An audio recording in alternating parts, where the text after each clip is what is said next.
c'est que concernant cette affaire, le bon sens et le réalisme depuis très tôt, après l'annonce du président de la République, vous demandez instinctivement de dire qu'effectivement qu'on ne peut pas ouvrir les écoles en septembre. La notion de progressivité a été introduite par le président, par les différents ministres successifs, précisant les choses. Mais ce n'est pas pour autant que nous sommes davantage rassurés d'une possibilité d'ouvrir même progressivement les écoles en mai. Je garde, et pour ma part, je ne cherche pas l'unanimisme, faire comme les Martiniquais ou les Guyanais, etc. C'est pas comme les Île-de-France. C'est pas ça mon souci. J'admets que chaque maire a ses locaux, ses particularismes, son personnel. J'admets qu'à Terre-de-Haut, ils n'ont pas forcément les mêmes problématiques que ceux qu'il y a aux Abîmes, à Bémao ou au Mule, et qu'on peut concevoir une ouverture pour quelques élèves de l'école en mai ou en juin à Terre-de-Haut, ce qui n'est pas forcément possible au Moule, à Bémao ou des grandes villes comme les Abîmes et ces communes de plus de 15 000, 20 000 habitants, petits bourgs, et j'en passe. Donc je ne cherche pas forcément à ce qu'on fasse comme moi ou à faire comme les autres. Il faut que nous ayons une position consensuelle, mais rationnelle, qui tient compte des particularismes des uns et des autres. La Martinique n'a pas de Terre-de-Haut, ni d'île du Sud. Hein. Rappelons-le. Donc, il ne faut pas chercher forcément à copier la Martinique.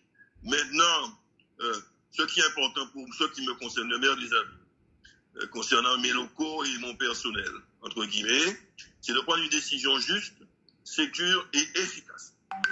Ici, elle peut être partagée, tant mieux, si ça convient aux autres communes, que je peux faire comme les autres communes, mais avec ces conditions. Donc, on doit déconfiner pour sauver l'économie, on l'a bien compris, mais ce président ne voulait pas l'avouer initialement. Sauver l'économie et son cortège de drames, si on ne le fait pas, hein, de tragédie, chômage, détresse et désordre social peut mener même une certaine forme d'insécurité civile. On connaît le schéma. Donc, il faut éviter ça, et on comprend le souci du gouvernement à ce niveau-là.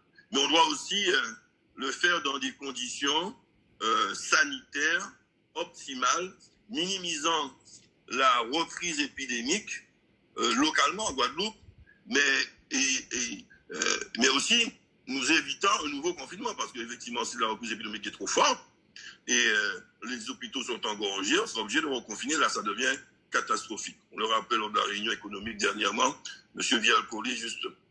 Donc c'est ce schéma catastrophe qu'il nous faut éviter. Car il y aura avec le déconfinement auprès d'experts scientifiques, épidémiologues, infectiologues ou virologues, pour savoir qu'avec le déconfinement, quels que soient les efforts que nous pourrons faire pour respecter le port du masque partout, et les gestes barrières, et tous les tests que nous ferons, nous aurons une reprise épidémique, une nouvelle vague, qui risque d'être plus importante, assurément, que celle que nous avons connue, que nous avons pu contenir grâce au confinement, pendant cette période justement de confinement. Donc nous devons chercher à minimiser tout cela, avec les différents gestes de barrière, tout ce qu'on a fait, les tests, on en parle, ça monte en puissance, tant mieux. Mais aussi, il faudra bien en parler, les problèmes de contrôle des néo-arrivants, les arrivants sur le territoire, leurs isolements, etc., les conditions de cela. Et aussi le traitement de nos étudiants. Le Premier ministre l'a évoqué pour les Outre-mer très succinctement, sans en dire davantage, en laissant le point d'interrogation. Mais c'est un vrai problème qui va déterminer le niveau de la vague épidémique qu'on connaîtra en déconfinement. Et le maillon faible, nos capacités hospitalières. Car actuellement, il faut être clair, hein, il y a nos capacités hospitalières et de traitement des plus malades, puisque ce sont les plus malades qu'on envoie à l'hôpital, hein, que ce soit en médecine d'urgence, en soins intensifs et surtout en réanimation, où nous sommes traités comme des citoyens de seconde zone, avec 44 lits de réanimation équipés en ventilateurs notamment de réanimation et un personnel dédié médicaments, 44 pour 100 000 ou 400 000 en Guadeloupe, alors que les départements et régions de l'Hexagone en sont à 74 lits pour 400 000 habitants.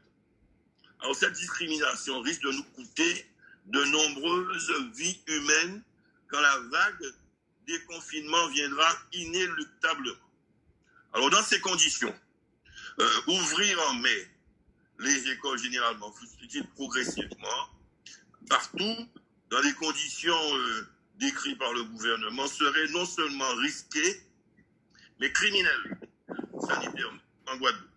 Alors je ne me prêterai pas à cela et confirme doublement donc ma décision de tenir à disposition, d'ouvrir les écoles en septembre, évidemment, et tenir donc à disposition de l'éducation nationale, les 37 écoles et 27 réfectoires et le personnel dédié, mais ceci à partir du mois de septembre.